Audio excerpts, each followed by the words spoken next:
The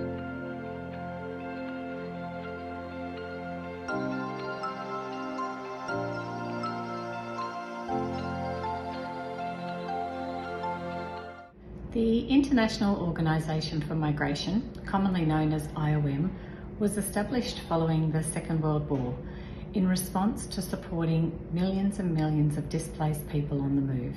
Today, IOM is part of the UN system and has a presence in over 150 countries. IOM's objectives include saving lives and facilitating regular migration pathways that benefits economies, benefits social inclusion, whilst upholding human rights of migrant workers. IOM works with governments, with civil society, with migrants to address and eliminate human trafficking. Under the umbrella term modern slavery, this includes forced marriage and all forms of forced labour.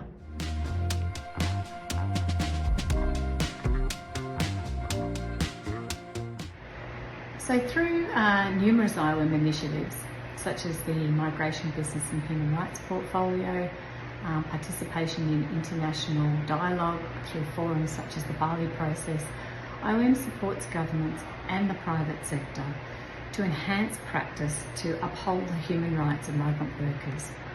IOM's developed a suite of guidelines and resources that are available. These have been developed in line with the UN Guiding Principles on Business and Human Rights, and they fall under the 3 pillars of protect, respect and remedy.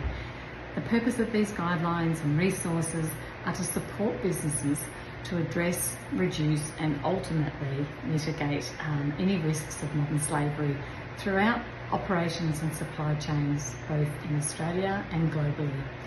IOM's increasing work with the private sector, directly with the private sector, to really promote a migrant-centred approach that enhances the social inclusion and also labour mobility.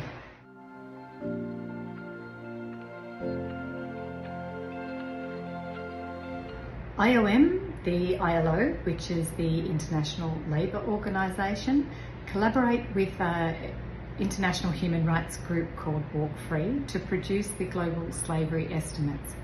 Walk Free then releases the Global Slavery Index. The 2023 Global Slavery Index estimated there were nearly 50 million people living in situations of modern slavery on any given day. This was an increase of 10 million people since the 2016 report. Bringing it back home to Australia, it was estimated there was 1.6 people per every 1,000 living in situations of modern slavery. Modern slavery, as defined within the Global Slavery Estimates, refers to 2 key terms, forced marriage and forced labour. Both of these are situations of exploitation that a person cannot refuse to be in or is unable to leave, often due to threats of violence, abuse of power and other forms of coercion.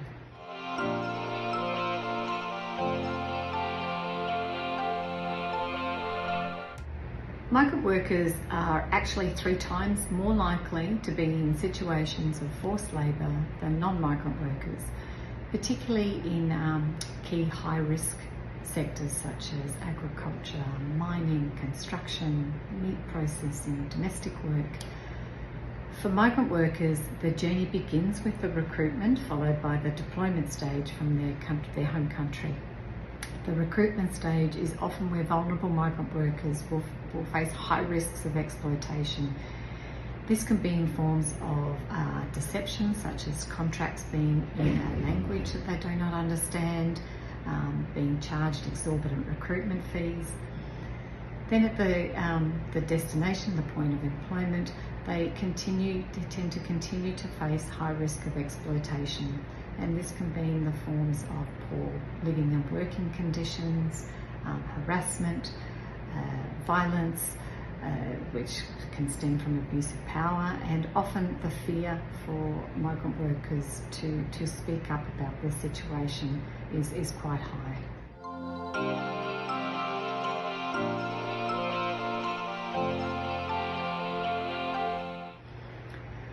An example of forced labour This can occur when a worker is forced to pay off a debt that is often incurred during the recruitment phase, so by the middle unethical recruiter, say, who charges a fee in order to secure the employment in the first place. This can then lead to situations of debt bondage. Debt bondage is where a passport is retained by the employer until the recruitment debt is repaid. So this ultimately restricts the workers' freedom of movement and access to their rightful wages.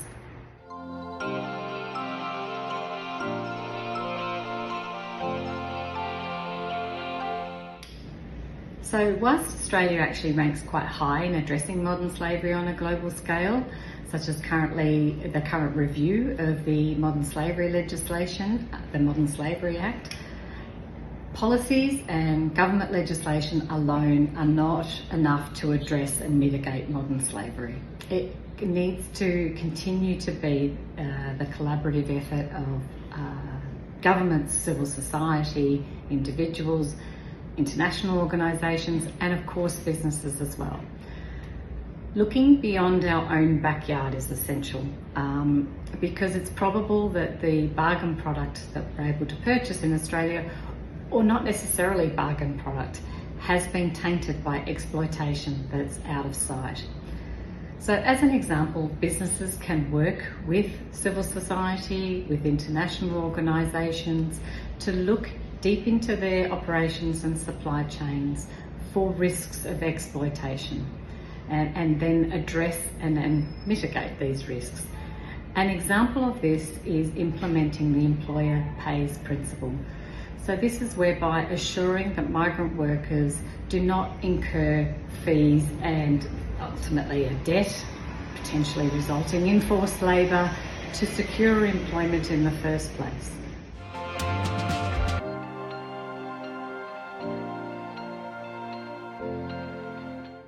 And each person can begin their own prevent and reduce modern slavery journey by learning about the modern slavery risks that are faced particularly by vulnerable people, including migrant workers, and also understanding the sectors where modern slavery is at high risk, such as, for example, the textiles industry.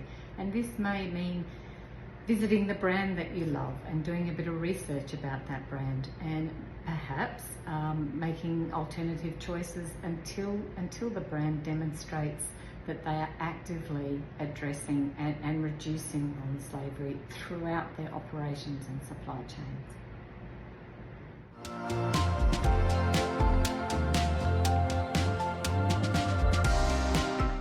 Of course, no one should benefit from the exploitation of another individual, whether knowingly or unknowingly. Unfortunately, through our purchasing, this can often occur unknowingly. So one thing I do to address my modern slavery footprint is to research the products that I'm choosing and try to select from brands that are genuinely demonstrating, addressing and reducing risks of modern slavery throughout their operations and supply chains. And yes, this has meant sacrificing some products that I love. However, hopefully as brands change their practices to address human rights issues and reduce modern slavery, I'll be able to select those products again.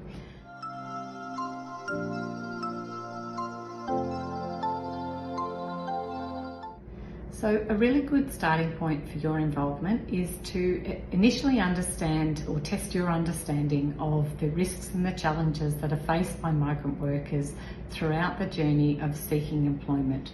There's an available free short online course called On Fair and Ethical Recruitment, and this is available on the IOM website mbhr.iom.int, or available via the Everyday Slavery links.